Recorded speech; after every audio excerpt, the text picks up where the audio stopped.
सदाचार, शौचाचार, स्नान, भस्म धारण, संध्या वंदन, प्रणव जप, गायत्री जप, दान, न्यायतः धनोपार्जन तथा अग्निहोत्र आदि की विधि एवं महिमा का वर्णन। ऋषियों ने कहा, सूत जी, अब आप शीघ्र ही हमें वह सदाचार सुनाइए जिससे विद्वान पुरुष पुण्य लोकों पर विजय पाता है। स्वर्ग प्रदान करने वाले धर्ममय आचार तथा नरक का कष्ट देने वाले अधर्ममय आचारों का भी वर्णन कीजिए। सूत जी बोले, सदाचार का पालन करने वाला विद्वान ब्राह्मण ही वास्तव में ब्राह्मण नाम धारण करने का अधिकारी है। जो केवल वेदोक्त आचरण का पालन करने वाला एवं वेद का अभ्यासी है, उस ब्राह्मण की विप्र संज्ञा होती है। सदाचार, वेदाचार तथा विद्या, इनमें से एक एक गुण से ही युक्त होने पर उसे द्विज कहते हैं। जिसमें स्वल्प मात्रा में ही आचार का पालन देखा जाता है, जिसने वेदाध्ययन भी बहुत कम किया है तथा जो राजा का सेवक है, उसे क्षत्रिय ब्राह्मण कहते हैं। जो ब्राह्मण कृषि तथा वाणिज्य कर्म करने वाला है और कुछ कुछ ब्राह्मणोचित आचार का भी पालन करता है, वह वैश्य ब्राह्मण है। तथा जो स्वयं ही खेत जोतता है, उसे शूद्र ब्राह्मण कहा गया है। जो दूसरों के दोष देखने वाला और परद्रोही है, उसे चांडाल द्विज कहते हैं। इसी तरह क्षत्रियों में भी जो पृथ्वी का पालन करता है, वह राजा है। दूसरे लोग राजत्वहीन क्षत्रिय माने गए हैं। वैश्यों में भी जो धान्य आदि वस्तुओं का क्रय विक्रय करता है, वह वैश्य कहलाता है। दूसरों को वणिक कहते हैं। जो ब्राह्मणों, क्षत्रियों तथा वैश्यों की सेवा में लगा रहता है, वही वास्तव में शूद्र कहलाता है। जो शूद्र हल जोतने का काम करता है, उसे वृषल समझना चाहिए। सेवा, शिल्प और कर्षण से भिन्न वृत्ति का आश्रय लेने वाले शूद्र दस्यु कहलाते हैं।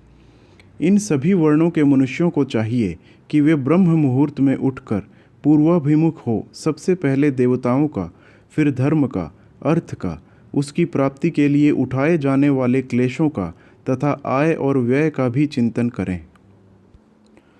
रात के पिछले पहर को उषः काल जानना चाहिए। उस अंतिम पहर का जो आधा या मध्य भाग है, उसे संधि कहते हैं। उस संधि काल में उठकर द्विज को मल मूत्र आदि का त्याग करना चाहिए। घर से दूर जाकर बाहर से अपने शरीर को ढके रखकर दिन में उत्तराभिमुख बैठकर मल मूत्र का त्याग करे। यदि उत्तराभिमुख बैठने में कोई रुकावट हो तो दूसरी दिशा की ओर मुख करके बैठे। जल, अग्नि, ब्राह्मण आदि तथा देवताओं का सामना बचा कर बैठे। मल त्याग करके उठने पर फिर उस मल को न देखे।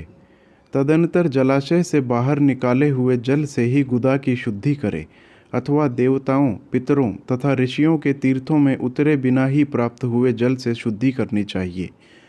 गुदा में 7, 5 या 3 बार मिट्टी लगाकर उसे धोकर शुद्ध करे। लिंग में ककोड़े के फल के बराबर मिट्टी लेकर लगाए और उसे धो दे। परंतु गुदा में लगाने के लिए एक पसर मिट्टी की आवश्यकता होती है। लिंग और गुदा की शुद्धि के पश्चात उठकर अन्यत्र जाए और हाथ पैरों की शुद्धि करके 8 बार कुल्ला करे।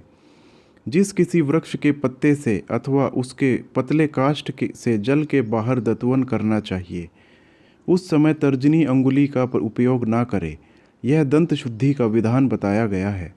तदंतर जल संबंधी देवताओं को नमस्कार करके मंत्र पाठ करते हुए जलाशय में स्नान करे। यदि कंठ तक या कमर तक पानी में खड़े होने की शक्ति ना हो तो घुटने तक जल में खड़ा हो अपने ऊपर जल छिड़क कर मंत्रोच्चारण पूर्वक स्नान कार्य संपन्न करे। विद्वान पुरुष को चाहिए कि वहाँ तीर्थ जल से देवता आदि का स्नानांग दर्पण भी करे। इसके बाद धौत वस्त्र लेकर 5 कच्छ करके उसे धारण करे। साथ ही कोई उत्तरीय भी धारण कर ले, क्योंकि संध्या वंदन आदि सभी कर्मों में उसकी आवश्यकता होती है। नदी आदि तीर्थों में स्नान करने पर स्नान संबंधी उतारे हुए वस्त्र को वहाँ न धोए। स्नान के पश्चात विद्वान पुरुष भीगे हुए उस वस्त्र को बावड़ी में, कुएं के पास अथवा घर आदि में ले जाए और वहाँ पत्थर पर, लकड़ी आदि पर, जल में या स्थल में अच्छी तरह धोकर उस वस्त्र को निचोड़े।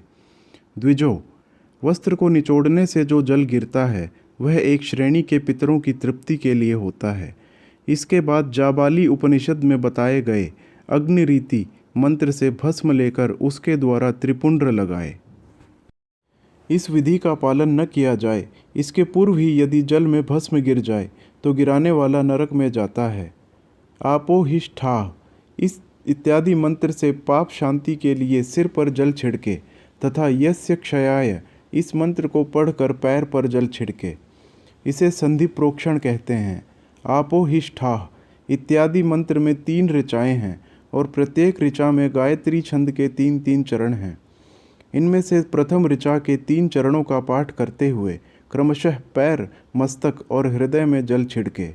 दूसरी ऋचा के 3 चरणों को पढ़कर क्रमशः मस्तक, हृदय और पैर में जल छिड़के तथा तीसरी ऋचा के तीनों चरणों का पाठ करते हुए क्रमशः हृदय, पैर और मस्तक का जल से प्रोक्षण करे। इसे विद्वान पुरुष मंत्र स्नान मानते हैं। किसी अपवित्र वस्तु से किंचित स्पर्श हो जाने पर, अपना स्वास्थ्य ठीक न रहने पर, राजा और राष्ट्र पर भय उपस्थित होने पर या यात्रा काल में जल की उपलब्धि न होने की विवशता आ जाने पर मंत्र स्नान करना चाहिए। प्रातःकाल सूर्यश्च मां मन्युश्च इत्यादि सूर्यानुवाक से तथा सायंकाल अग्निश्च मां मन्युश्च इत्यादि अग्नि संबंधी अनुवाक से जल का आचमन करके पुनः जल से अपने अंगों का प्रोक्षण करे। मध्याह्न काल में भी आपः पुनन्तु इस मंत्र से आचमन करके पूर्ववत प्रोक्षण या मार्जन करना चाहिए। प्रातःकाल की संध्योपासना में गायत्री मंत्र का जाप करके 3 बार ऊपर की ओर सूर्यदेव को अर्घ्य देने चाहिए। ब्राह्मणों, मध्याह्न काल में गायत्री मंत्र के उच्चारण पूर्वक सूर्य को एक ही अर्घ्य देना चाहिए। फिर सायंकाल आने पर पश्चिम की ओर मुख करके बैठ जाए और पृथ्वी पर ही सूर्य के लिए अर्घ्य दे। प्रातःकाल और मध्याह्न के समय अंजलि में अर्घ्य जल लेकर अंगुलियों की ओर से सूर्य देव के लिए अर्घ्य दे। फिर अंगुलियों के छिद्र से ढलते हुए सूर्य को देखे तथा उनके लिए स्वतः प्रदक्षिणा करके शुद्ध आचमन करे। संध्या काल में सूर्यास्त से 2 घड़ी पहले की हुई संध्या निष्फल होती है, क्योंकि वह सायं संध्या का समय नहीं है। ठीक समय पर संध्या करनी चाहिए, ऐसी शास्त्र की आज्ञा है। यदि संध्योपासना किए बिना दिन बीत जाए तो प्रत्येक समय के लिए क्रमशः प्रायश्चित्त करना चाहिए। यदि एक दिन बीते तो प्रत्येक बीते हुए संध्या काल के लिए नित्य नियम के अतिरिक्त 100 गायत्री मंत्र का अधिक जाप करे। यदि नित्य कर्म के लुप्त हुए 10 दिन से अधिक बीत जाए तो उसके प्रायश्चित रूप में 1 लाख गायत्री का जप करना चाहिए। यदि 1 मास तक नित्य कर्म छूट जाए तो पुनः अपना उपनयन संस्कार कराए। अर्थ सिद्धि के लिए ईश, गौरी, कार्तिकेय, विष्णु, ब्रह्मा, चंद्रमा और यम का तथा ऐसे ही अन्य देवताओं का भी शुद्ध जल से तर्पण करे। फिर तर्पण कर्म को ब्रह्मार्पण करके शुद्ध आचमन करे। तीर्थ के दक्षिण प्रशस्त मठ में, मंत्रालय में, देवालय में, घर में अथवा अन्य किसी नियत स्थान में आसन पर स्थिरतापूर्वक बैठकर विद्वान पुरुष अपनी बुद्धि को स्थिर करे और संपूर्ण देवताओं को नमस्कार करके पहले प्रणव का जप करने के पश्चात गायत्री मंत्र की आवृत्ति करे। प्रणव के अ, उ और इन तीनों अक्षरों से जीव और ब्रह्म की एकता का प्रतिपादन होता है। इस बात को जानकर प्रणव ओम का जप करना चाहिए। जपकाल में यही भावना करनी चाहिए कि हम तीनों लोकों की सृष्टि करने वाले ब्रह्मा, पालन करने वाले विष्णु तथा संहार करने वाले रुद्र की, जो स्वयं प्रकाश चिन्मय है, उपासना करते हैं। यह ब्रह्म स्वरूप ओंकार हमारी कर्मेंद्रियों और ज्ञानेंद्रियों की वृत्तियों को, मन की वृत्तियों को तथा बुद्धि वृत्तियों को सदा भोग और मोक्ष प्रदान करने वाले धर्म एवं ज्ञान की ओर प्रेरित करे। प्रणव के इस अर्थ का बुद्धि के द्वारा चिंतन करता हुआ जो इसका जप करता है वह निश्चय ही ब्रह्म को प्राप्त कर लेता है। अथवा अर्थानुसंधान के बिना भी प्रणव का नित्य जप करना चाहिए। इससे ब्राह्मणत्व की पूर्ति होती है। ब्राह्मणत्व की पूर्ति के लिए श्रेष्ठ ब्राह्मण को प्रतिदिन प्रातःकाल 1 सहस्र गायत्री मंत्र का जप करना चाहिए। मध्याह्न में 100 बार और सायंकाल में 28 बार जप की विधि है। अन्य वर्ण के लोगों को अर्थात क्षत्रिय और वैश्य को तीनों संध्याओं के समय यथासाध्य गायत्री मंत्र का जप करना चाहिए। शरीर के भीतर मूलाधार, स्वाधिष्ठान, मणिपुर, अनाहत, आज्ञा और सहस्रार, ये 6 चक्र हैं। इनमें मूलाधार से लेकर सहस्रार तक 6 स्थानों में क्रमशः विद्येश्वर, ब्रह्मा, विष्णु, ईश, जीवात्मा और परमेश्वर स्थित हैं। इन सब में ब्रह्म बुद्धि करके इनकी एकता का निश्चय करे और वह ब्रह्म मैं हूँ ऐसी भावना पूर्वक प्रत्येक श्वास को छोड़े और सोम का जाप करे। उन्हीं विद्येश्वर आदि की ब्रह्मरंध्र आदि में तथा इस शरीर से बाहर भी भावना करे। प्रकृति के विकारभूत महत्व से लेकर पंचभूत पर्यंत तत्वों से बना हुआ जो शरीर है, ऐसे सहस्रों शरीरों का एक एक अजपा गायत्री के जप से एक एक के क्रम से अतिक्रमण करके जीव को धीरे धीरे परमात्मा से संयुक्त करे। यह जप का तत्व बताया गया है। 100 अथवा 28 मंत्रों के जप से उतने ही शरीरों का अतिक्रमण होता है। इस प्रकार जो मंत्रों का जप है, इसी को आदि क्रम से वास्तविक जप जानना चाहिए। सहस्र बार किया हुआ जप ब्रह्मलोक प्रदान करने वाला होता है, ऐसा जानना चाहिए। 100 बार किया हुआ जप इंद्र पद की प्राप्ति कराने वाला माना गया है। ब्राह्मणेतर पुरुष आत्मरक्षा के लिए जो स्वल्प मात्रा में जप करता है, वह ब्राह्मण कुल में जन्म लेता है। प्रतिदिन सूर्योपस्थान करके उपर्युक्त रूप से जप का अनुष्ठान करना चाहिए। 12 लाख गायत्री का जप करने वाला पुरुष पूर्ण रूप से ब्राह्मण कहा गया है। जिस ब्राह्मण ने 1 लाख गायत्री का भी जप न किया हो, उसे वैदिक कार्य में न लगाए। 70 वर्ष की अवस्था तक नियम पालन पूर्वक कार्य करे। इसके बाद गृह त्याग कर संन्यास ले ले। परिव्राजक या सन्यासी पुरुष नित्य प्रातःकाल 12,000 प्रणव का जप करे। यदि एक दिन इस नियम का उल्लंघन हो जाए तो दूसरे दिन उसके बदले में उतना मंत्र और अधिक जपना चाहिए और सदा इस प्रकार जप को चलाने का प्रयत्न करना चाहिए। यदि क्रमशः 1 मास आदि का उल्लंघन हो तो 1.5 लाख जप करके उसका प्रायश्चित करना चाहिए। इससे अधिक समय तक नियम का उल्लंघन हो जाए तो पुनः नए सिरे से गुरु से नियम ग्रहण करे। ऐसा करने से दोषों की शांति होती है, अन्यथा वह रौरव नरक में जाता है। जो सकाम भावना से युक्त गृहस्थ ब्राह्मण है, उसी को धर्म तथा अर्थ के लिए यत्न करना चाहिए। मुमुक्षु ब्राह्मण को सदा ज्ञान का ही अभ्यास करना चाहिए। धर्म से अर्थ की प्राप्ति होती है, अर्थ से भोग सुलभ होता है, फिर उस भोग से वैराग्य की संभावना होती है। धर्म पूर्वक उपार्जित धन से जो भोग प्राप्त होता है, उससे एक दिन अवश्य वैराग्य का उदय होता है। धर्म के विपरीत अधर्म से उपार्जित हुए धन के द्वारा जो भोग प्राप्त होता है, उससे भोगों के प्रति आसक्ति उत्पन्न होती है। मनुष्य धर्म से धन पाता है, तपस्या से उसे दिव्य रूप की प्राप्ति होती है। कामनाओं को त्याग करने वाले पुरुष के अंतःकरण की शुद्धि होती है। उस शुद्धि से ज्ञान का उदय होता है, इसमें संशय नहीं है। सत्ययुग आदि में तप को ही प्रशस्त कहा गया है, किंतु कलयुग में द्रव्य साध्य धर्म अर्थात दान आदि अच्छा माना गया है। सत्ययुग में ध्यान से, त्रेता में तपस्या से और द्वापर में यज्ञ करने से ज्ञान की सिद्धि होती है, परंतु कलयुग में प्रतिमा की पूजा करने से ज्ञान लाभ होता है। अधर्म हिंसा दुख रूप है और धर्म सुख रूप है। अधर्म से मनुष्य दुख पाता है और धर्म से वह सुख एवं अभ्युदय का भागी होता है। दुराचार से दुख प्राप्त होता है और सदाचार से सुख। अतः भोग और मोक्ष की सिद्धि के लिए धर्म का उपार्जन करना चाहिए। जिसके घर में कम से कम 4 मनुष्य हैं, ऐसे कुटुंबी ब्राह्मण को जो 100 वर्ष के लिए जीविका देता है, उसके लिए वह दान ब्रह्मलोक की प्राप्ति कराने वाला होता है। 1 सहस्र चंद्रायण व्रत का अनुष्ठान ब्रह्मलोकदायक माना गया है। जो क्षत्रिय 1 सहस्र कुटुंब को जीविका और आवास देता है, उसका वह कर्म इंद्रलोक की प्राप्ति कराने वाला होता है। 10,000 कुटुंबों को दिया हुआ आश्रय दान ब्रह्मलोक प्रदान करता है।